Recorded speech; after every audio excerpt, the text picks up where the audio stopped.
लगा। आदित्य राज, ये बताइए कि लास्ट क्लास में हम लोगों ने साइड क्रैंकशाफ्ट किया था, है ना? जी सर। और साइड क्रैंकशाफ्ट और ओवरहंग क्रैंकशाफ्ट एक ही बात होती है। जी सर। तो आपको क्या क्या चेंजेस लगे, मतलब सेंटर क्रैंकशाफ्ट में और साइड क्रैंकशाफ्ट में आपको क्या क्या चेंजेस लगे, थोड़ा सा आप बताइए आप अपनी तरफ से।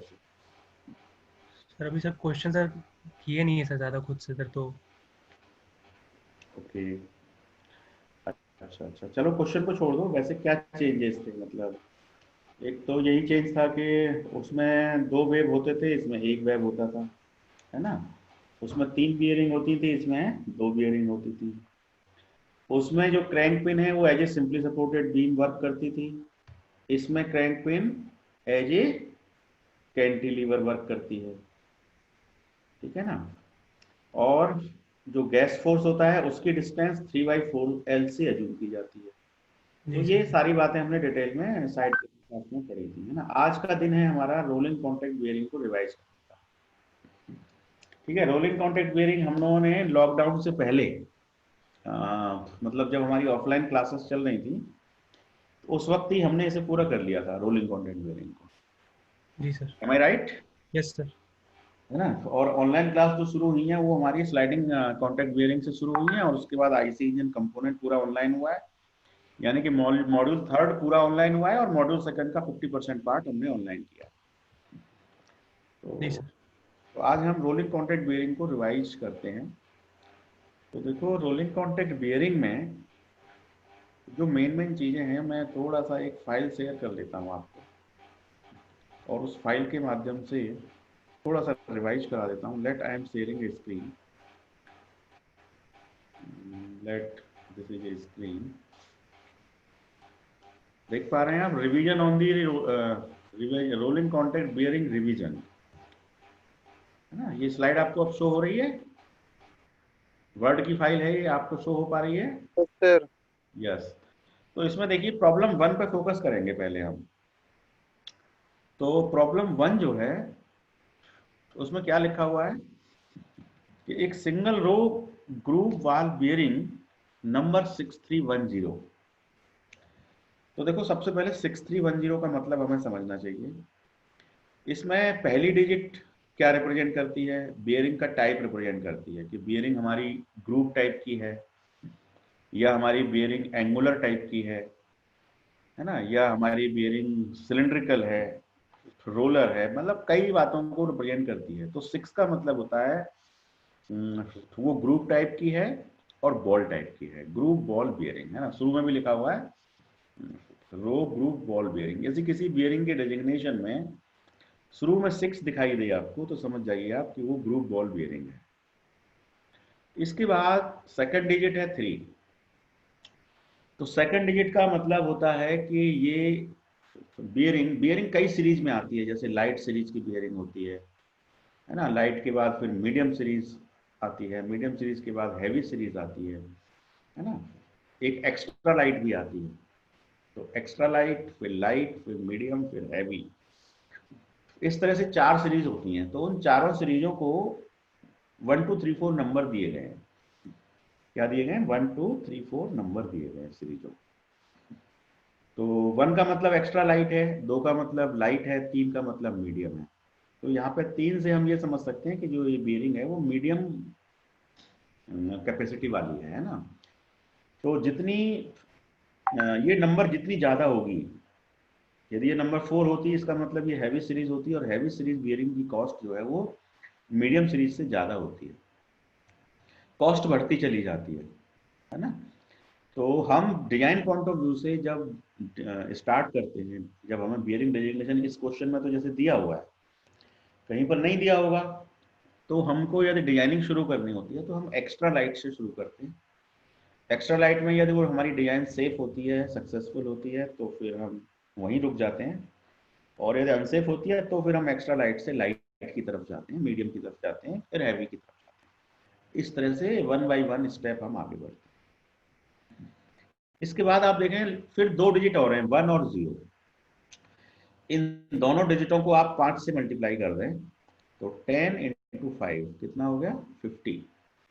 तो 50 मिलीमीटर आपका शाफ्ट का डायमीटर हो गया, ठीक है। 6310 एक ऐसी बियरिंग है जो 50 मिलीमीटर डायमीटर के शाफ्ट के लिए यूजफुल है, मतलब उसी पे काम करेगी, किसी और डायमीटर के शाफ्ट पे ये काम नहीं करेगी, क्योंकि इसका जो बोर है वो 10 × 50 यानी कि 50 मिलीमीटर है, ठीक है।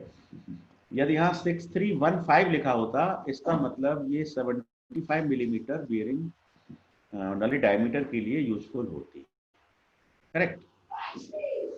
तो ये मैंने आपको बियरिंग का डेजिग्नेशन बता दिया। अब ये पहला डिजिट ग्रूव है, दूसरा डिजिट मीडियम सीरीज है, तीसरा डिजिट ये 50 मिलीमीटर के डायमीटर के लिए है। So it is used for an axial flow compressor, ठीक है, किसी इक्विपमेंट में यूज हो रही है, कंप्रेसर में यूज हो रही है ना। बियरिंग का यूज तो बहुत सारी जगहों पे है, तो कोई भी टरबाइन में हो रही है, कंप्रेसर में हो रही है, whatever, doesn't matter. The bearing is to carry a radial load of 2600 Newton and an axial or thrust load of 1700 Newton. अब देखो, जो ग्रुप बाल बियरिंग होती है ये दोनों तरह के लोड को बियर कर सकती है, रेडियल लोड को भी कर सकती है, थ्रस्ट लोड को भी कर सकती है, ठीक है। तो इस पर रेडियल लोड 2600 आ रहा है, थ्रस्ट लोड 1700 आ रहा है, दोनों तरह के लोड आ रहे हैं। तो इस केस में इक्विवेलेंट लोड बियरिंग पर कितना आ रहा होगा ये आप लोगों को बताना है ना, रिवीजन है। तो वो बताइए, 2600 का रेडियल लोड है, 1700 का थ्रस्ट लोड है, तो बियरिंग पे इक्विवेलेंट लोड कितना है? कोई भी बताइए, सबके लिए प्रश्न खुला हुआ है ना। मेरे साथ अब कितने लोग जुड़े हुए हैं इस वक्त? 33 पार्टिसिपेंट्स हैं, है ना। तो आउट ऑफ 33 पार्टिसिपेंट्स, जिसमें से एक मैं हूं, 32 पार्टिसिपेंट बचे, तो आप बताइए कि इक्विवेलेंट लोड कैसे निकालेंगे?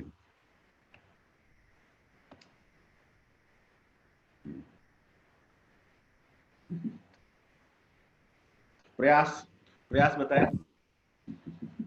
हाँ प्रयास, कैसे निकालेंगे इक्विवेलेंट लोड? यदि किसी बियरिंग पे रेडियल लोड दिया है, थ्रस्ट लोड भी दिया है, तो हम उस केस में इक्विवेलेंट लोड कैसे निकालेंगे, है ना। यदि नहीं मालूम है तो आप बता दीजिए, मैं फिर उसको नहीं पता है तो कैसे निकालेंगे प्रयास? सर नहीं पता है। नहीं पता है तो देखिए, उसके लिए मैं जरा सा बोर्ड ले रहा हूँ, है ना। बोर्ड लेके बताता हूँ कि इक्विवेलेंट लोड कैसे निकालते हैं। और वैसे आपको एक फॉर्मूला बता देता हूँ, V P equivalent load equal to V X F R plus Y F A, है ना। V X F R plus Y F A, अभी बोर्ड पे बताऊंगा। अब इसमें लिख रहा है अज्यूमिंग लाइट शॉक लोड, है ना। शॉक लोड जो है वो लाइट है, तो यहाँ कई वर्ड हो सकते हैं, लाइट लोड, मीडियम लोड, है ना, medium shock load, heavy shock load. तो इसकी वजह से, और कभी कभी यहाँ रहता है स्टडी लोड, है ना, कुछ नहीं दिया है तो स्टडी लोड माना जाता है। तो स्टडी लोड के लिए जो फैक्टर है वो 1 एज्यूम कर लेते हैं, मतलब जितना लोड आ रहा है वो आ रहा है, बस 1 है। यदि लाइट शॉक लोड है तो 1 की जगह हम मानते हैं कुछ फैक्टर, जैसे कि 1.25 एज्यूम कर लिया, है ना। मीडियम के लिए 1.5 एज्यूम कर लिया, हैवी के लिए 2 एज्यूम कर लिया। तो जितना भी इक्विवेलेंट लोड आ रहा होगा, मान लीजिए कि इक्विवेलेंट लोड सपोज 15,000 न्यूटन आ रहा है, तो 15,000 इंटू यदि लाइट शॉक लोड है तो उसको 1.25 गुना या 1.5 गुना कर देंगे हम। अज्यूम करने के लिए आप फ्री हैं, आप अज्यूम करके लिख दीजिए, let the factor, load factor for the light shock load is 1.25, तो आप उसको 1.25 से मल्टीप्लाई कर दीजिए, जो भी इक्विवेलेंट लोड आएगा। उसके बाद determine the rated life of the bearing. Rated life का मतलब है L10 लाइफ, है ना। आपने याद आ रहा होगा L10, L20, L30 ऐसे लाइफ होती है। तो जो L10 लाइफ होती है वो लाइफ होती है कि जिसमें 90% बियरिंग सक्सेसफुली काम करती हैं उतने समय के लिए या उतने रिवॉल्यूशंस के लिए। तो जितने समय के लिए 90% बियरिंग सक्सेसफुली काम करती हैं बिना फेल हुए, है ना, सक्सेसफुली का मतलब बिना फेल हुए काम करती हैं, उस टाइम को हम कहते हैं बियरिंग लाइफ, है ना। यदि 90% बियरिंग सक्सेसफुली काम करती है जिस टाइम के लिए, उसे कहते हैं L10 लाइफ।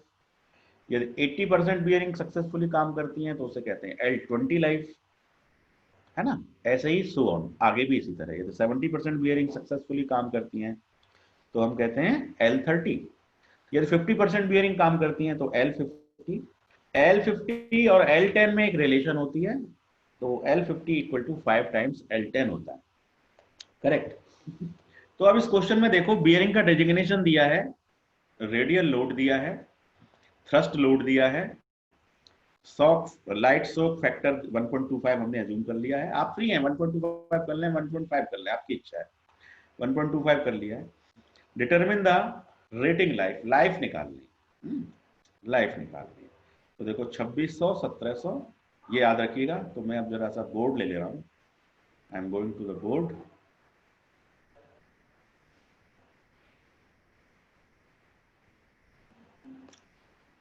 तो अब इस बोर्ड में मान लेते हैं कि मुझे इक्विवेलेंट लोड निकालना है, equivalent load. So equivalent load is given by Vx Fr plus Y Fa, यही होता है इक्विवेलेंट लोड। अब ये V क्या कहलाता है, रेसिंग फैक्टर, तो इसकी वैल्यू 1, ठीक है। जब इसकी वैल्यू कितनी होती है, 1 होती है। जब इनर रेस रोटेट करती है, आउटर रेस स्टेशनरी होती है, तो इसकी वैल्यू 1 होती है ना। तो ये तो आपके क्वेश्चंस में ज्यादातर 1 ही रहेगा, है ना। बियरिंग की कंस्ट्रक्शन आप देखें तो पहले शाफ्ट होता है, शाफ्ट के बाद फिर क्या होती है, इनर रेसिंग होती है ना। ये आपकी इनर रेसिंग हो गई। इनर रेसिंग के बाद में फिर बॉल्स होती हैं, है ना। रोलिंग कॉन्टैक्ट बियरिंग में या तो बॉल्स होती हैं या रोलर्स होते हैं, और उसके बाद फिर आउटर रेसिंग होती है ना। ये आउटर रेसिंग है, ये आउटर रेसिंग है, ये इनर रेसिंग है। तो इनर रेस रोटेट करती है तो V को 1 मानते हैं, यदि आउटर रेस रोटेट करती है तो V को 1.2 मानते हैं। तो हमारे केस में V की वैल्यू तो 1 हो जाएगी, ये तो क्लियर हो गया। अब V की वैल्यू 1 होने के बाद हमको क्या चाहिए, रेडियल लोड, है ना, रेडियल लोड। तो Fr आपका रेडियल लोड है, ये क्वेश्चन में दे रखा है 2600 न्यूटन, आई थिंक, है ना, it is given in question. अभी पढ़ रहे थे हम कि उसको रेडियल लोड आ रहा है, जो भी आ रहा है वैल्यू दे रखी है। एक्साई लोड ये भी दे रखा है क्वेश्चन में। अब हमें केवल क्या चाहिए, एक तो हमको चाहिए x यानी कि रेडियल फैक्टर।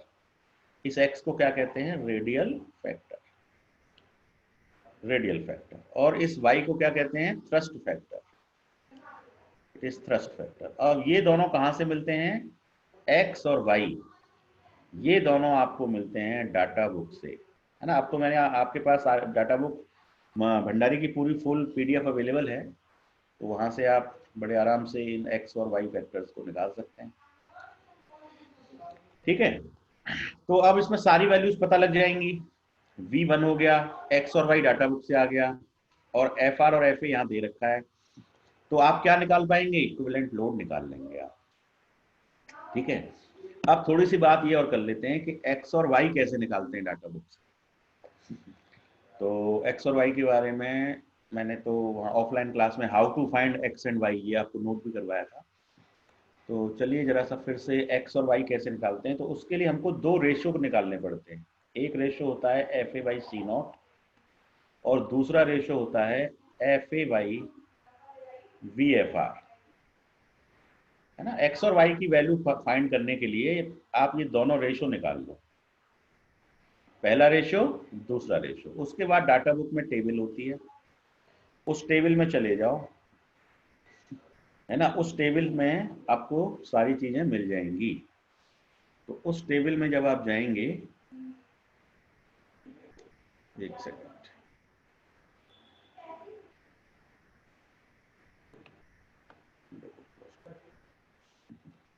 उस में जब आप जाएंगे तो एक कॉलम x का होगा, उसमें एक कॉलम उसमें y का होगा, है ना। y के शायद 2 कॉलम होते हैं, एक कॉलम होता है, y के 2 कॉलम होते हैं। उसमें कंडीशन होती है कि जो सेकंड वाला रेशियो है, ये वाला रेशियो, है ना, ये रेशियो यदि लेस देन ई है और ग्रेटर देन ई है। y के लिए 2 कॉलम होते हैं उस टेबल में, और ये पहला कॉलम पहले रेशियो को रिप्रेजेंट करता है FA/C0, ठीक है। देखो पहला रेशियो पहले कॉलम में है, और जो लास्ट कॉलम होता है वो आपका एरर का कॉलम होता है ना, वो ई को रिप्रेजेंट करता है ना। बियरिंग के अंदर कोई एरर है जैसे, तो उस एरर की वैल्यू को हम क्या करते हैं देखने के लिए, सबसे पहले इस रेशियो के हिसाब से यहाँ लाइन ढूंढ लेते हैं। कि हमारा ये रेशो कहाँ पे लाई कर रहा है, किन्हीं दो के बीच में लाई कर रहा होगा। तो उन दोनों को नोट कर लेते हैं, ठीक है, कि हमारा रेशो किन के बीच में लाई कर रहा है। तो फर्स्ट वैल्यू और सेकंड वैल्यू, इनके बीच में हमारा रेशो लाई कर रहा है, ठीक है, आवर रेशो इज लाइन। अब इन दोनों के लिए एरर की वैल्यू मिल जाएगी, तो एरर मैक्सिमम वाली एरर ले लेंगे, एरर मिल जाएगी, फिर उसको सेकंड रेशो से एरर को चेक करेंगे कि वो ज्यादा है या कम है। यदि लेस देन ई है तो ये वाला कॉलम, ग्रेटर देन ई है तो ये वाला कॉलम, ठीक है। तो हमको क्या मिल जाएगा, वाई मिल जाएगा, वाई मिल जाएगा। और इसी लाइन पर जो x की वैल्यू लिखी होगी वो x हो गया, और y हमको इन दोनों में से कोई एक लेना पड़ेगा। यदि रेशियो लेस देन ई है तो ये वाला होगा, और ग्रेटर देन ई है तो ये वाला, ठीक है। और यदि बीच में कोई वैल्यू है तो उसको इंटरपोलेशन की हेल्प से भी निकाला जा सकता है, इंटरपोलेशन का यूज भी हो सकता है। तो ये हमने बकायदा डिटेल में पहले पढ़ा हुआ है, तो सिर्फ आपको ये पता होना चाहिए कि एक्स और वाई हमको डाटा बुक से निकालना है, और डाटा बुक से हमको ये दो रेशो फाइंड करने होते हैं, और वहाँ इंटरपोलेशन लगाना पड़ता है, तो ये दोनों रेशो हमारे निकल जाते हैं, करेक्ट। चलिए, तो अब मैं ये मैंने आपको बता दिया कि इक्विवेलेंट लोड आप निकाल लेंगे। इक्विवेलेंट लोड में अब आपके पास सारी चीजें हो गई, V X F R plus Y F A, ठीक है, सब आपको मिल गया। एफ आर आपको क्वेश्चन में दिया है, एफ ए क्वेश्चन में दिया है, वाई डाटा बुक से आ गया, एक्स डाटा बुक से आ गया, वी वन। तो आपने एक तरह से इक्विवेलेंट लोड कैलकुलेट कर लिया। जब आपको इक्विवेलेंट लोड मिल जाएगा तो जो L10 लाइफ होती है, जो लाइफ होती है, लाइफ के लिए फॉर्मूला है C/P to the power K। Life का फॉर्मूला है C/P to the power K। अब C क्या है, कैपेसिटी, और P क्या है, इक्विवेलेंट लोड, है ना। तो यहाँ पे E लगा सकते हैं, इक्विवेलेंट लोड। तो देखिए इक्विवेलेंट लोड तो आप निकाल चुके फॉर्मूले से, जो भी वैल्यू आ जाएगी, है ना। रिवीजन कर रहे हैं, मैं कोई क्वेश्चन करके नहीं दिखा रहा हूँ, क्वेश्चन कैसे किया जाएगा उसकी प्रोसेस बता रहा हूँ। तो इक्विवेलेंट लोड आपके पास आ चुका है। अब आपको चाहिए कैपेसिटी। अब कैपेसिटी दो होती है, एक स्टैटिक लोड कैपेसिटी और एक डायनेमिक लोड कैपेसिटी। तो कैपिटल सी होती है डायनेमिक लोड और सी नॉट होती है स्टैटिक लोड। तो ये वाली कैपेसिटी जो है वो डायनेमिक लोड कैपेसिटी है। अब ये आपको कहाँ से मिलेगी, ये निकालने के लिए आप क्या करेंगे, आपको बियरिंग का डेजिग्नेशन दिया हुआ है, आपको बियरिंग का डेजिग्नेशन दिया हुआ है, इधर दिया हुआ है 6310, ये दिया हुआ है।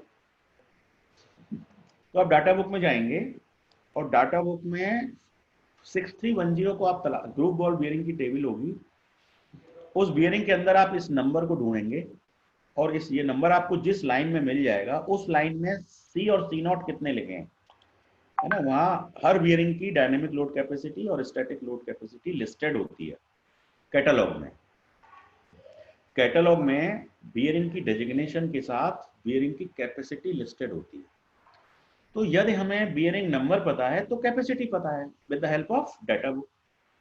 तो इस बियरिंग की जो भी सी होगी, कैपेसिटी होगी, वो हमको डाटा बुक से मिल गई। तो डाटा बुक का यूज तीन जगह हुआ, एक तो एक्स को फाइंड करने में, एक वाई को फाइंड करने में, एक सी को फाइंड करने में।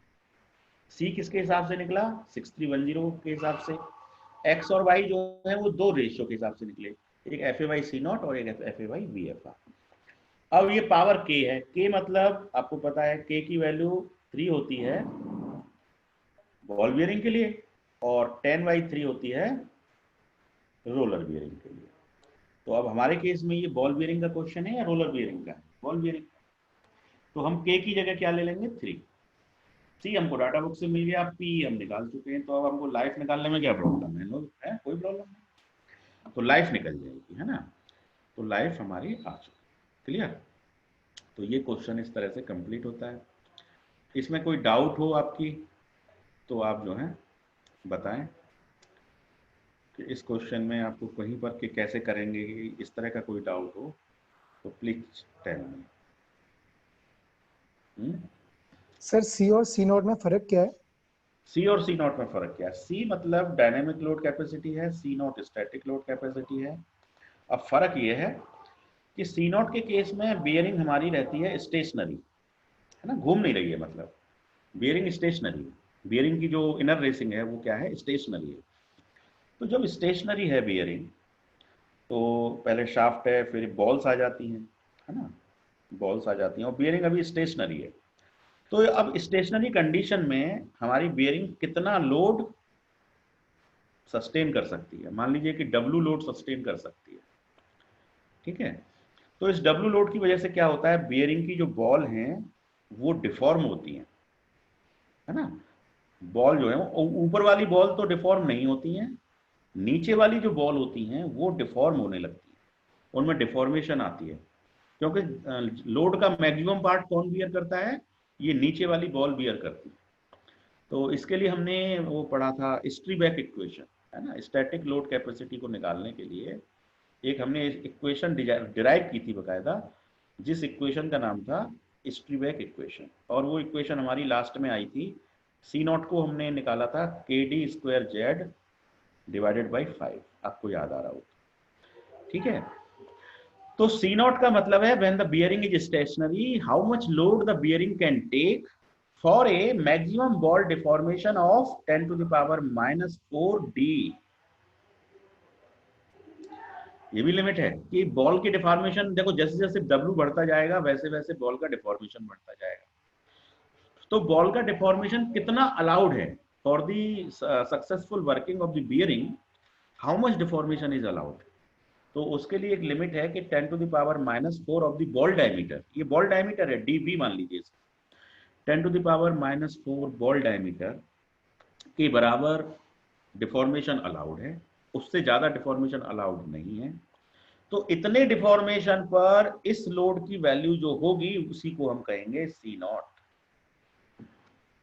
तो उसमें ख्याल से C नॉट तो क्लियर हो गया होगा। Yes sir.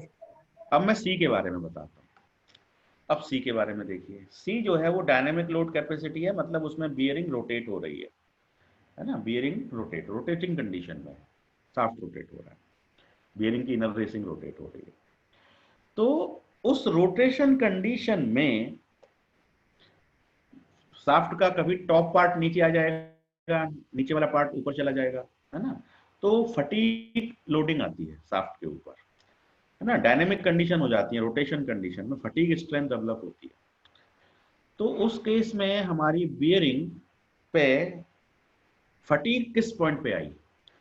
अब बियरिंग तो राउंड लगाते जा रही है ना, उसके राउंड पूरे होते जा रहे हैं, शाफ्ट के रिवॉल्यूशंस होते जा रहे हैं। तो पता लगा 100 रिवॉल्यूशन पूरे कर लिए शाफ्ट ने, ठीक है। अभी तक कोई भी कोई भी मतलब फटीग क्रैक नहीं आया, कोई भी फटीग क्रैक नहीं आया, ठीक है, कोई फटीग क्रैक नहीं आया।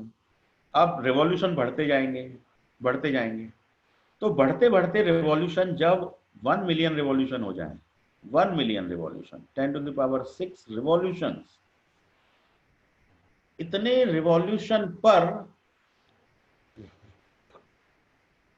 अब लोड तो आ ही रहा है इस पे, तो किस लोड पर इतने रिवॉल्यूशन पूरा करने पे कोई भी फटीग स्ट्रेंथ इसमें, कोई भी सर्फ, कोई क्रैक इसके अंदर डेवलप ना हो बियरिंग के अंदर, तो उस लोड को हम कहते हैं dynamic load capacity.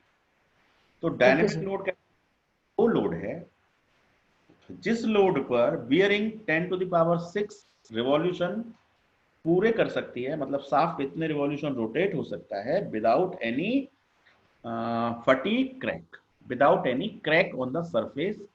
Fatigue crack आने से पहले कितनी उसकी कैपेसिटी है कि वो 10⁶ रिवॉल्यूशन पूरा कर ले, ठीक है। मान लीजिए मान लीजिए वो लोड, सपोज एग्जांपल के बताओ 4500 न्यूटन आ गया फॉर एग्जांपल। तो 4500 न्यूटन के लोड पे तो ये 10⁶ रिवॉल्यूशन पूरा करेगी, लेकिन 4500 की जगह मैंने लोड कर दिया 6000 न्यूटन, तो पक्की बात है कि ये 1 मिलियन रिवॉल्यूशन पूरे नहीं करेगी, ये 1 मिलियन से कम रिवॉल्यूशन पर ही फेल हो जाएगी, ठीक है। तो डायनेमिक लोड कैपेसिटी का मतलब है कि बियरिंग 1 मिलियन रिवॉल्यूशन पूरे कर लेगी for that much load. Dynamic capacity is the load at which the bearing can complete 1 million revolutions successfully without fail. तो मेरे ख्याल से क्लियर हो गया होगा डायनेमिक लोड कैपेसिटी भी, है ना, ये रनिंग कंडीशन पे होता है। Yes sir. ओके, तो अब मैं जरा सा चल रहा हूँ फिर से क्वेश्चन की तरफ चल रहा हूँ, है ना। तो क्वेश्चन अब क्लियर हो चुका है पूरा, तो but I am going to new share and let the file is here share, है ना। तो देखिए इसमें ये क्वेश्चन मैंने आपको बता दिया। इस तरह के क्वेश्चंस कंपटीशंस में, आपके एग्जाम्स में कहीं पर भी आ सकते हैं, मतलब, है ना। तो आपको इस क्वेश्चन से काफी आइडिया लग गया कि कैसे तो इक्विवेलेंट लोड निकालते हैं, कैसे लाइफ निकालते हैं, स्टैटिक लोड कैपेसिटी क्या होती है, डायनेमिक लोड कैपेसिटी, मतलब काफी सारी चीजें आपको एक ही क्वेश्चन से पता लग गई। ठीक है, तो अब मैं कर नहीं रहा हूँ, मतलब मैं आपको प्रोसेस बता दिया। Now I am moving to the second question. अब इस सेकंड क्वेश्चन को देखिए। इस क्वेश्चन में क्या लिखा है, क्वेश्चन दिखाई पड़ रहा है ना आप सबको? ए 50 मिलीमीटर डायमीटर, ये शो हो रहा है? Yes sir. Okay. Yes, sir. अब इस प्रॉब्लम 2 में देखिए, ए 50 मिलीमीटर डायमीटर ट्रांसमिशन शाफ्ट। अब देखो यहाँ डायमीटर दिया हुआ है, इसका मतलब इस बियरिंग के डेजिग्नेशन में लास्ट डिजिट क्या होंगी बताइए? इस बियरिंग के डेजिग्नेशन में इस शाफ्ट के लिए 10 होगी, बिल्कुल सही बात है। 10 होगी सर। हाँ 10 होगी, 10 10 होगी, बिल्कुल सही है। तो यहाँ पे हमको शाफ्ट डायमीटर गिवन है, ट्रांसमिटिंग 15 किलोवाट पावर ट्रांसमिट हो रही है 15 किलोवाट एट 200 आरपीएम, आरपीएम भी गिवन है। जब पावर और आरपीएम गिवन होती है तो टॉर्क बड़े आराम से निकल जाता है ना। टॉर्क का फॉर्मूला होता है 60 into 10⁶ into kilowatt divided by 2 pi M, सबको पता है। टॉर्क को हम रिप्रेजेंट करते हैं एमटी से, है ना, एमटी। तो MT equal to 60 into 10⁶ kilowatt divided by 2 pi M. इसका मतलब आपको टॉर्क मिल गया, क्योंकि तो पावर भी दी हुई है और आरपीएम भी दिया हुआ है, मतलब माइंड में समझिए कि टॉर्क दिया हुआ है एक तरह से। अब it's supported on 2 ball bearings. अब ये शाफ्ट जो है 2 बियरिंगों पे सपोर्ट है। 2 बियरिंग पे मतलब वो एक तरह से मान लो सिंपली सपोर्टेड टाइप का हो गया। एक शाफ्ट है और वो 2 बियरिंग पे टिका हुआ है। दोनों बियरिंग्स के बीच की जो डिस्टेंस है वो 750 मिलीमीटर है, 750 मिलीमीटर अपार्ट दोनों बियरिंग इतनी डिस्टेंस पे है। एंड 2 गियर्स आर कीड ऑन इट। शाफ्ट के ऊपर 2 गियर भी लगे हुए हैं, है ना। अब गियर में स्पर गियर, हेलिकल गियर, है ना। तो अभी स्पर ही मान के चलो, कुछ नहीं दिया है तो कौन सा गियर मान के चलेंगे? स्पर गियर ही मान के चलेंगे। एंड 2 गियर्स आर कीड on it, the pinion and the gear. Pinion मतलब छोटा वाला गियर, उस पर 30 टीथ हैं, और जो बड़ा गियर है उस पर 100 टीथ हैं। ठीक है। अब देखो ये मत समझ लेना कि यहाँ गियर की प्रॉब्लम आ गई तो ये आप उसमें चले गए गियर वाले चैप्टर, है ना। प्रॉब्लम बियरिंग की है, रोलिंग कॉन्टैक्ट बियरिंग की प्रॉब्लम है। बियरिंग कहाँ पे यूज होती है? शाफ्ट को सपोर्ट करने के लिए। और शाफ्ट पे क्या क्या एलिमेंट होते हैं? गियर होते हैं, पुली होती है, फ्लाईव्हील होता है, यही सारे एलिमेंट होते हैं। अभी क्रैंक शाफ्ट आपने देखा तो वहां भी फ्लाईव्हील था, वहां भी बेल्ट पुली अरेंजमेंट था, है ना। तो ये प्रॉब्लम रोलिंग कॉन्टैक्ट बियरिंग की ही है। तो इसमें 2 गियर लगे हुए हैं शाफ्ट पे, एक पे 30 टीथ है, एक पे 100 टीथ है, और pinion is located at 100 millimetre to the left of the right bearing. जो राइट सीधे हाथ वाली बियरिंग है उससे 100 मिलीमीटर पे पिनियन लगी हुई है। Whereas the gear is located at 150 millimetre to the right of the left bearing. जो गियर है वो लेफ्ट बियरिंग से 150 मिलीमीटर राइट की तरफ है। पूरी लोकेशन दे रखी है इन्होंने।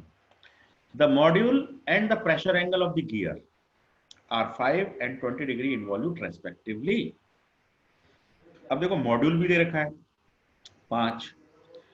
अब आप ये ध्यान दो कि मॉड्यूल जब पता हो और टीथ पता हो, है ना। जैसे पिनियन की बात करें तो पिनियन पे 30 टीथ है और उसका मॉड्यूल कितना है? 5। तो इस पिनियन का डायमीटर कितना हो गया? पिनियन का diameter D equal to M Z होता है ना formula, D equal to M Z. तो m की वैल्यू 5 है, z की वैल्यू 30 है, तो 30 पंजे 150, 150 मिलीमीटर डायमीटर हो गया किसका? पिनियन का। ठीक है। इसी प्रकार गियर का डायमीटर कितना हो गया? D equal to M Z. M की वैल्यू तो 5 ही रहेगी, मॉड्यूल तो सेम होता है गियर के लिए हो चाहे पिनियन के लिए हो। जब भी मैशिंग होती है 2 गियर्स में तो उनके मॉड्यूल आपस में इक्वल होते हैं, अन्यथा मैशिंग पॉसिबल नहीं है, अन्यथा मैशिंग पॉसिबल नहीं है। तो हमको डायमीटर दोनों के मिले हुए हैं, 20 डिग्री इन्वॉल्यूट है। दो तरह की प्रोफाइल होती है, एक इन्वॉल्यूट प्रोफाइल होती है, एक साइक्लोइडिकल होती है। इन्वॉल्यूट में भी 3 तरह की होती है, आपको पता है, 14.5 डिग्री होती है ना, 20 डिग्री होती है फुल डेप्थ, और कुछ ऐसे भी होती है, स्टब टूथ भी होती है। तो ये 20 डिग्री इन्वॉल्यूट है। अब यहाँ पे ये तो दिया नहीं है कि कौन सी वाली है, 20 डिग्री फुल है या 20 डिग्री स्टब है। तो आप यहाँ पे 20 डिग्री फुल मान के चलेंगे। If nothing is mention then it is 20 degree full depth, है ना। अच्छा, इसके बाद आता है पिनियन डिलीवर्स पावर हॉरिजॉन्टली। तो जो पिनियन है, गियर, पिनियन छोटा वाला जो गियर है, वो पावर को horizontally to the right, horizontally deliver कर रहा है। जैसे अभी क्रैंकशाफ्ट का क्वेश्चन कर रहे थे पिछली क्लास में हम, तो उसमें पुली पर जो बेल्ट लगी हुई थी वो हॉरिजॉन्टल डायरेक्शन में थी। तो सिमिलरली यहाँ पे जो गियर है, गियर के थ्रू जो पावर ट्रांसफर हो रही है ना, वो हॉरिजॉन्टली ट्रांसफर हो रही है। पिनियन डिलीवर्स, पावर ट्रांसफर हो रही है या डिलीवर हो रही है हॉरिजॉन्टली टू द राइट। तो ये हॉरिजॉन्टल प्लेन में आएंगे इसके फोर्स, मतलब पिनियन के जो फोर्स आएंगे वो किस प्लेन में आएंगे, हॉरिजॉन्टल प्लेन में आएंगे। जैसे शाफ्ट है, शाफ्ट को एक तो वर्टिकल प्लेन से काट दो, तो वर्टिकल प्लेन में जो भी फोर्स होंगे उसकी स्टडी अलग तरह से करेंगे, मतलब उसका अलग डायग्राम बनाएंगे, अलग बेंडिंग मोमेंट निकालेंगे, सो एंड सो ऑन। ऐसे हॉरिजॉन्टल प्लेन में होगा तो हॉरिजॉन्टल प्लेन का एक अलग फ्री बॉडी डायग्राम बनाएंगे हम। तो ये आपको जानना जरूरी है कि कौन सा फोर्स किस प्लेन में काम कर रहा है। तो पिनियन के जो फोर्स होंगे वो हॉरिजॉन्टल प्लेन में है, and gear receives power in A vertical direction from below. तो और जो गियर है वो वर्टिकल डायरेक्शन में पावर रिसीव कर रहा है ना, पावर रिसीव कर रहा है फ्रॉम सम मोटर या कुछ भी, मान लीजिए कहीं से आ रही है पावर। तो गियर रिसीव कर रहा है, पिनियन डिलीवर कर रहा है। तो गियर पे जो फोर्स आएंगे वो फोर्स वर्टिकल प्लेन में है, पिनियन के फोर्स हॉरिजॉन्टल प्लेन में है, गियर के फोर्स वर्टिकल प्लेन में है। वेरी इंपॉर्टेंट, ये लाइन बहुत इंपॉर्टेंट है। अब आता है considering a load factor of 1.25। अब वही लोड फैक्टर आ गया, है ना, यहाँ दे दिया डायरेक्ट इन्होंने वैल्यू। अब पिछले वाले सवाल में हमने कहा था कि मान लो कुछ भी, है ना, हमने बोला था लाइट लोड बोल दिया था। अभी देखो प्रॉब्लम 1 में क्या था, लोड फैक्टर के बारे में, अज्यूम लाइट सॉफ्ट लोड, तो हमने 1.25 ही मान लिया था। और ये यहाँ दूसरे क्वेश्चन में भी हमसे यही कह रहा है कि आप कंसीडर कर लो लोड फैक्टर, मतलब जो भी इक्विवेलेंट लोड आएगा उसमें हम 1.25 से मल्टीप्लाई कर देंगे, उसके बाद बियरिंग की कैपेसिटी निकालेंगे या लाइफ निकालेंगे। तो इक्विवेलेंट लोड को 1.25 गुना कर देंगे, ये तो इस बात के लिए दिया हुआ है। And expected life of the bearing is 14,500 hours, यहाँ लाइफ भी दे रखी है। पिछले सवाल में हमने लाइफ निकाल ली थी, यहाँ लाइफ दे रखी है। और सेलेक्ट सुटेबल बियरिंग्स। अब क्वेश्चन कह रहा है कि बियरिंग सेलेक्ट करो मतलब बियरिंग का डिजिग्नेशन बताओ। तो पिछले क्वेश्चन में तो डिजिग्नेशन दिया हुआ था 6310, अब इस क्वेश्चन में डिजिग्नेशन नहीं दिया हुआ है ना। तो वो डिजिग्नेशन अब 6310 है या 6410 है या 6210 है, कौन सा है हमें नहीं पता, तो वो हम डाटा से निकालेंगे, है ना। 10 तो आएगा क्योंकि डायमीटर 50 मिलीमीटर है, 10 तो पक्का आना है उसके डिजिग्नेशन। लेकिन आगे वाली जो सीरीज है वो क्या होंगी, तो वो निकालने के लिए हम क्या करेंगे, यहाँ पे 1 बाय 1 चलेंगे। सबसे पहले हम ये कोशिश करेंगे कि हम इक्विवेलेंट लोड निकालें, है ना, इक्विवेलेंट लोड निकालें। तो अब इक्विवेलेंट लोड हम कैसे निकाल सकते हैं, बियरिंग कितनी है हमारे पास, एक या दो, दो बियरिंग है, तो दोनों पे इक्विवेलेंट लोड निकालना पड़ेगा, है ना, दोनों को अलग अलग डिजाइन करना पड़ेगा।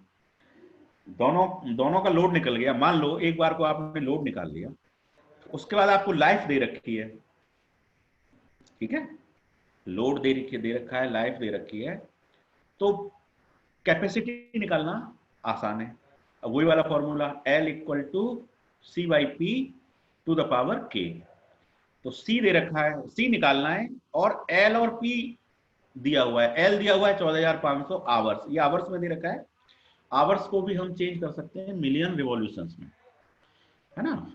लाइफ को दो तरह से रिप्रेजेंट करते हैं, एक आवर्स में, एक मिलियन रिवॉल्यूशन में। तो ये जो फॉर्मूला है कि life = C/P to the power K, इसमें जो लाइफ है वो मिलियन रिवॉल्यूशन में होती है। तो इस 14,500 को हम मिलियन रिवॉल्यूशंस में चेंज कर लेंगे। चेंज करने के लिए फॉर्मूला होता है 60 N L10H। है ना। तो ये L10H है, H फॉर आवर्स, L10H दे रखा है और L10 निकालने के लिए 60 N मतलब आरपीएम, आरपीएम हमको 200 आरपीएम दे रखी है।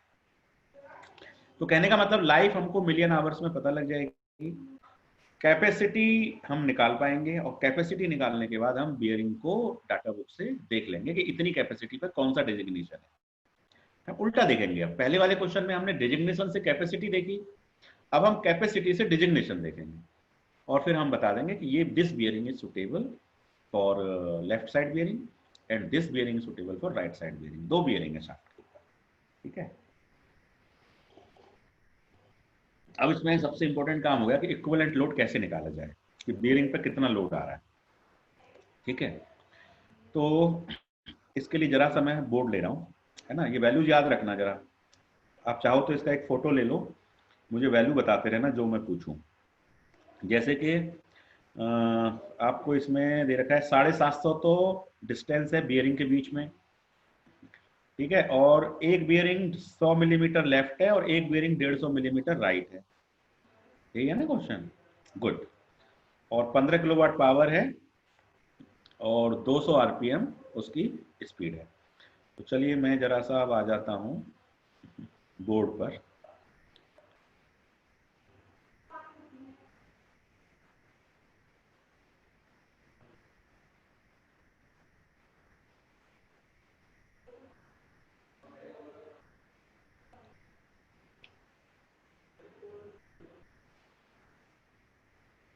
हाँ, तो जरा मुझे बता दीजिए क्या क्या गिवन है। एक डायग्राम बना लेता हूँ। Late this is A shaft, है ना। तो इस शाफ्ट पे एक बियरिंग तो मान लेते हैं, चलो ये शाफ्ट है, इस शाफ्ट पे एक बियरिंग तो इधर लगी हुई है, एक बियरिंग आपकी यहाँ लगी हुई है। दोनों बियरिंग के बीच में जो डिस्टेंस है वो डिस्टेंस दे रखा है 750 mm, ठीक है, 750 मिलीमीटर दे रखा है। अब इस पे एक पिनियन लगा हुआ है और एक गियर लगा हुआ है ना। तो जो पिनियन है वो तो 100 मिलीमीटर लेफ्ट की ओर है, तो ये आपका पिनियन हो गया, छोटा सा पिनियन। तो ये डिस्टेंस इसके पिनियन का जो सेंटर है वो कितनी डिस्टेंस पे है, 100 की डिस्टेंस पे है। बियरिंग के सेंटर से पिनियन का सेंटर 100 मिलीमीटर की डिस्टेंस पे है, करेक्ट।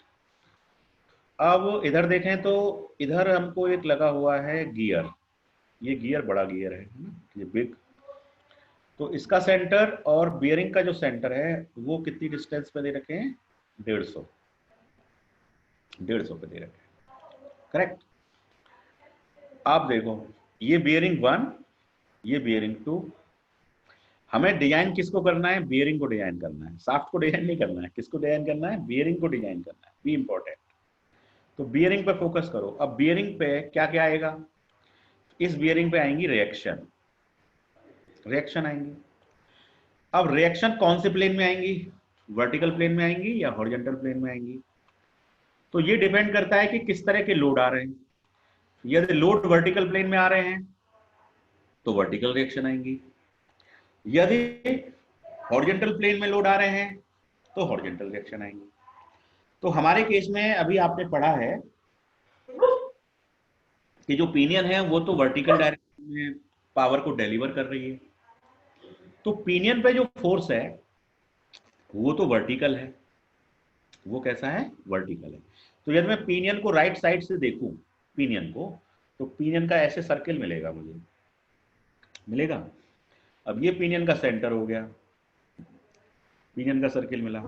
अब इस पिनियन पे वर्टिकल डायरेक्शन में फोर्स है। जैसे पुली होती थी तो पुली के टेंशन दिखाते थे ना ऐसे करके, T1 T2, याद आ रहा है, T1 T2 ऐसे दिखाते थे पुली के टेंशन।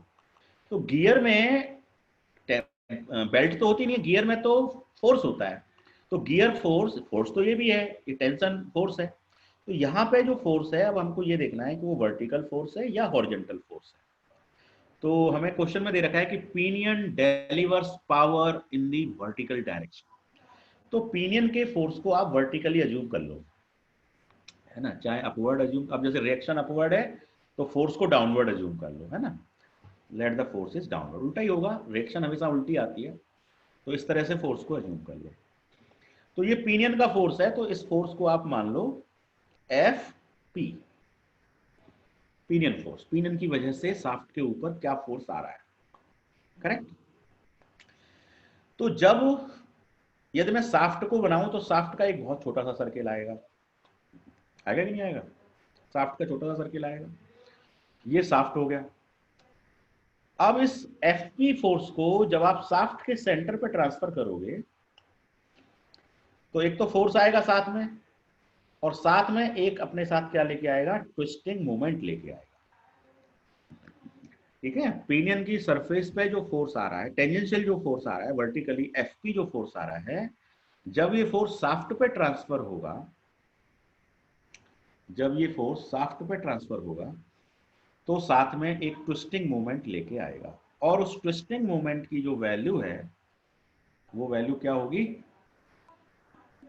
उस ट्विस्टिंग मोमेंट की जो वैल्यू है वो वैल्यू हो जाएगी mt, टॉर्क, ठीक है।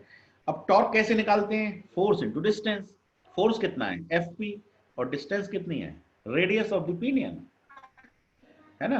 फोर्स है fp और डिस्टेंस कितनी है, radius of the pinion, equal to torque, यही तो क्वेश्चन बनेगा। अब देखो 75 टॉर्क को आप कैसे निकाल सकते हैं, 60 into 10 to the power 6 divided by 2πn। ये क्वेश्चन में पावर दे रखी है 60 into 10 to the power 6 kilowatt, है ना, पावर भी दे रखी है, आरपीएम भी दे रखी है, तो आप टॉर्क निकाल सकते हैं, टॉर्क निकल जाएगा। टॉर्क निकल जाएगा तो फिर आपका ये पिनियन वाला फोर्स निकल जाएगा, क्योंकि पिनियन की रेडियस आपको मालूम है, पिनियन की रेडियस आपको मालूम है। पिनियन की रेडियस कैसे निकालोगे, पिनियन का diameter DP is given by Mz P, module हमको 5 दे रखा है, नंबर ऑफ द टीथ हमको 30 दे रखे हैं, तो 30 पंजे 150 हो गया डायमीटर, तो रेडियस कितनी हो गई 75। तो मेरी इक्वेशन बन जाएगी fp मल्टीप्लाइड बाई 75, ये रेडियस हो गई, इक्वल टू टॉर्क, टॉर्क ये जो यहां से मिला होगा, पावर कितनी दे रखी है 15, आरपीएम कितनी दे रखी है 150 या 200 जो भी है, उनको यहां रखिए तो टॉर्क आ जाएगा, टॉर्क निकल गया तो आपका fp निकल गया। ये बात समझ में आई कि पिनियन का फोर्स मैंने कैसे निकाला, बहुत इंपॉर्टेंट है, यही सबसे इंपॉर्टेंट है कि पिनियन का फोर्स कैसे निकालोगे। Yes sir, force into radius equal to torque, force into radius equal to torque. चलिए अब सिमिलर फैशन हम गियर पर अप्लाई कर सकते हैं, तो अब गियर के लिए बात करते हैं। चलो दोबारा से डायग्राम देख लेते हैं, अब शॉर्ट में बनाऊंगा। यहाँ पे रिएक्शंस आएंगी, ये बियरिंग है, बियरिंग 1 और ये बियरिंग 2, यहाँ पे आपका पिनियन था और पिनियन वर्टिकल में है, तो वर्टिकल फोर्स आ रहा है, पिनियन पे कैसा फोर्स आ रहा है, वर्टिकल फोर्स, तो ये F फोर्स लगा दिया मैंने, पिनियन का फोर्स है ना। तो ये पूरा डायग्राम कैसा हो गया, वर्टिकल प्लेन का डायग्राम हो गया, तो ये वर्टिकल रिएक्शन देगा। अब इसकी वैल्यू मान लो आप R1, ये बियरिंग 1 है तो R1V, और इस रिएक्शन को आप मान लो R2V, ठीक है। ये टोटल डिस्टेंस कितनी है 750, ये वाली डिस्टेंस कितनी है 100, तो ये बची हुई कितनी हो गई, बोलो 650 हो गई। तो ये वर्टिकल प्लेन के फोर्सेस आ गए। और कोई फोर्स है, और कोई फोर्स है क्या वर्टिकल प्लेन में, बस ये एक सिंगल फोर्स यही है पिनियन का, फोर्स नहीं है। तो वो जो गियर पे जो फोर्स है वो तो हॉरिजॉन्टल प्लेन का है ना, क्योंकि ये हॉरिजॉन्टली पावर रिसीव कर रहा है, गियर या पिनियन कर रहा था और हॉरिजॉन्टली, पिनियन हॉरिजॉन्टली कर रहा है। क्वेश्चन देख लीजिए एक बार, है ना, क्वेश्चन चेक करिए। क्वेश्चन में लिखा है the pinion delivers power horizontally, अच्छा पिनियन हॉरिजॉन्टली डिलीवर कर रहा है, तो उस केस में हल्का सा वो R1V जो रिएक्शन मानी है मैंने, वो रिएक्शन हो जाएगी R1H, है ना, वो रिएक्शन क्या हो जाएगी, ये जो V माना है ये V ना होके R1H हो जाएगा और ये R2H हो जाएगा, क्लियर। तो एक बार फिर से बना देते हैं पिनियन की हिस्ट्री। अच्छा, पिनियन पे जैसे मैंने अभी दिखाया था, तो मैंने अभी वर्टिकल डायरेक्शन में फोर्स दिखाया था, है ना, तो पिनियन का एक्चुअल में वो तो हॉरिजॉन्टली कर रही है, तो उसका फोर्स आप हॉरिजॉन्टली ऐसे दिखाएंगे, ठीक है, उसके बाद उसकी रेडियस से मल्टीप्लाई करेंगे तो टॉर्क आ जाएगा। तो टॉर्क में मतलब आंसर में कोई फर्क नहीं आएगा, केवल डायरेक्शन में फर्क है। पहले जो वर्टिकल डायरेक्शन मैंने अभी दिखाई थी वो डायरेक्शन वर्टिकल ना होके हॉरिजॉन्टल होगी। तो सबसे पहले मैं डायग्राम बना देता हूँ हॉरिजॉन्टल प्लेन। सर ये एफ पी सेंटर क्यों आई है सर? एफपी जो है सेंटर क्यों आई है? सेंटर क्यों आई है क्यों सर? आई है, वो इसलिए सेंट्रिक आई है देखो, क्योंकि जो गियर की सरफेस होती है ना आउटर पेरीफेरी, उस पर टीथ कटे होते हैं, कटे होते हैं ना, यस सर। गियर की आउटर फेरी पर टीथ कटे होते हैं, और एक गियर दूसरे गियर से मैशिंग होता है ना। तो जब पिनियन पावर डिलीवर कर रहा है तो पिनियन किसी थर्ड गियर को पावर डिलीवर कर रहा होगा, तो वो थर्ड गियर के टीथ इसमें मैश हो जाएंगे, पिनियन के मैश हो जाएंगे। पावर ट्रांसफर होगी वो टीथ के कांटेक्ट की वजह से ही तो पावर ट्रांसफर होती है। गियर्स में यस जो सर। पावर ट्रांसफर होती है वो टीथ के कांटेक्ट की वजह से होती है। तो टीथ आपस में जो कांटेक्ट करते हैं वो किस पॉइंट पे करते हैं, पिच सर्किल पे कांटेक्ट करते हैं, है ना। बहुत सारे सर्किल होते हैं, pitch circle, addendum circle, dedendum circle gear में। तो टीथ का जो कांटेक्ट होता है, आपको लॉ ऑफ गियरिंग पता है कि उसमें जो पावर ट्रांसफर होती है वो पिच पॉइंट पे होती है, पिच पॉइंट पे पिच पॉइंट से ट्रांसफर होती है पावर। तो इसलिए ये पावर पिच पॉइंट यानी कि पिच सर्किल पे है, और पिच सर्किल जो है वो सेंटर से आर रेडियस पे दूर है, आर रेडियस दूर पर है, इसलिए ये लोड इसेंट्रिक है। तो ये साथ में आपको बेंडिंग भी देगा और साथ में ट्विस्टिंग भी देगा इसेंट्रिक होने की वजह से। I think it is clear. Yes sir. हाँ, तो अब मैं जरा सा पहले दो डायग्राम बना के दिखा देता हूँ आपको। एक डायग्राम बनाऊंगा पिनियन के केस में, पिनियन पावर डिलीवर कर रही है हॉरिजॉन्टली, है ना, सॉरी, पिनियन कर रही है हॉरिजॉन्टली। तो पहले हॉरिजॉन्टल प्लेन का बना लेते हैं। ये बियरिंग की रिएक्शन हो गई R1H, ये दूसरी बियरिंग की रिएक्शन हो गई R2H। ये हमको पिनियन का फोर्स पता लग गया FP, है ना, फोर्स हमने निकाल लिया FP इंटू R बराबर MT से। अब देखो ये डिस्टेंस 750, ये डिस्टेंस 100। तो अब आप यहाँ पे इक्विलिब्रियम कंडीशन लगा सकते हो, R1H प्लस R2H बराबर FP। FP तो क्वेश्चन में दिया हुआ है, मतलब निकाल लिया है आपने, और मूवमेंट लेकर के आप ये दोनों फाइंड कर लोगे। R1 रिएक्शन निकालना तो बहुत आसान है, आप लोग पहले मैकेनिक्स में, सॉम में, जगह जगह खूब आपने रिएक्शन निकाल ली। तो जब फोर्स पता है, डिस्टेंस पता है, तो रिएक्शन निकालना कोई बड़ी बात नहीं है।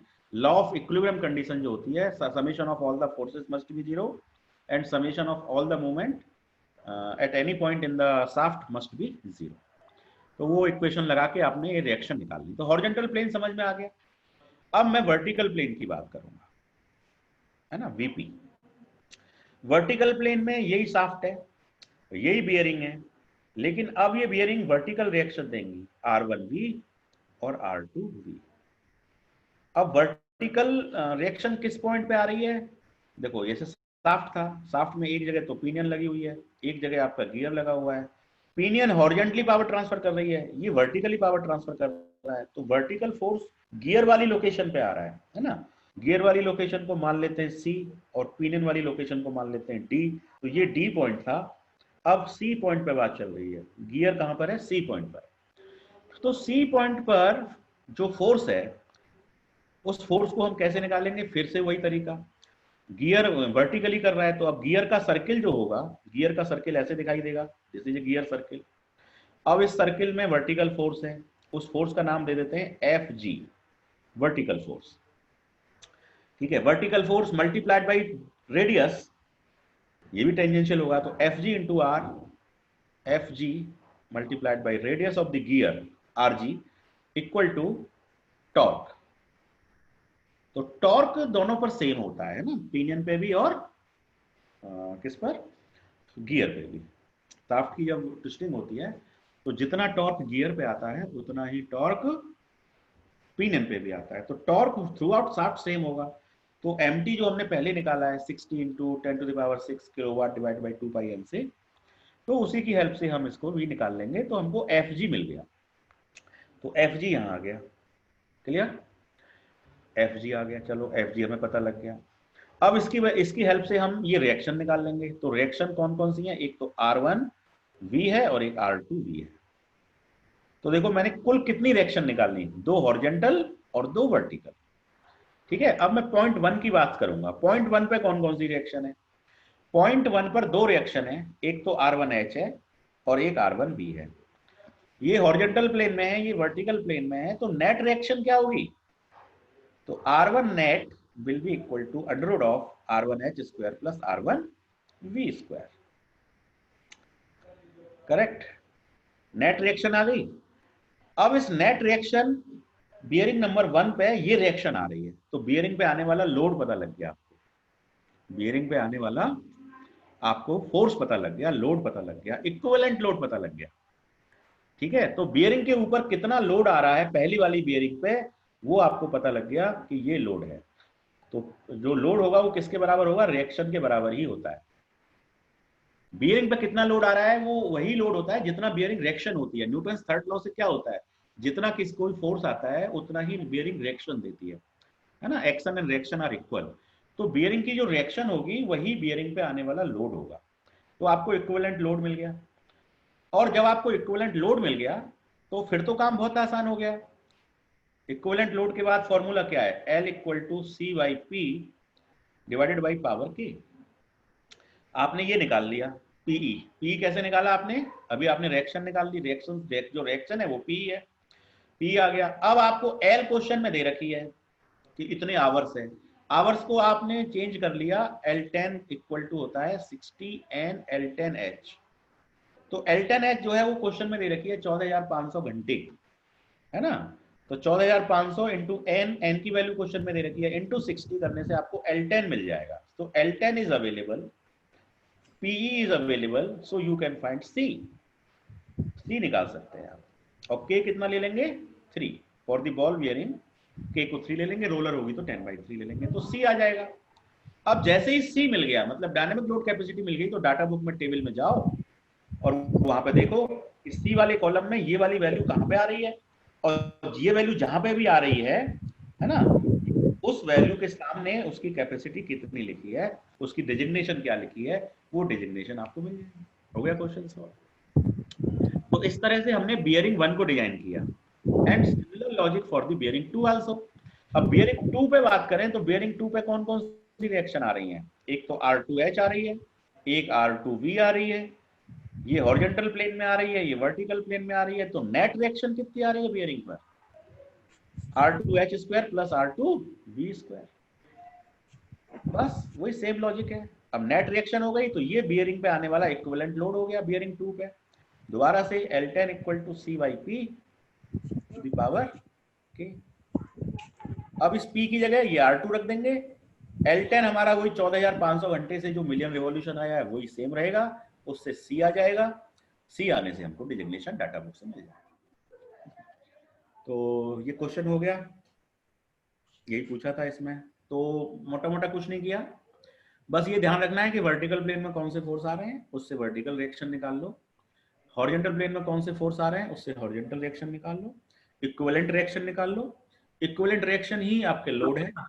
लोड आ गया, लाइफ दे रखी है, तो आपकी कैपेसिटी आ जाएगी। कैपेसिटी आने से आपका डिजिग्नेशन आ जाएगा। तो आई थिंक दिस क्वेश्चन, आप कोई डाउट हो तो बोलिए जरा। No sir, clear. हाँ, तो मैं फिलहाल है ना। हाँ? अच्छा, बस बियरिंग में मैं एक बात बताऊं कि ये ग्रुप बॉल बियरिंग्स के जो टाइप्स वगैरह होते हैं ना, रोलर बियरिंग, ये बियरिंग, तो आपको थोड़ी सी बॉल बियरिंग, रोलर बियरिंग। तो अब टाइम खत्म होने को है।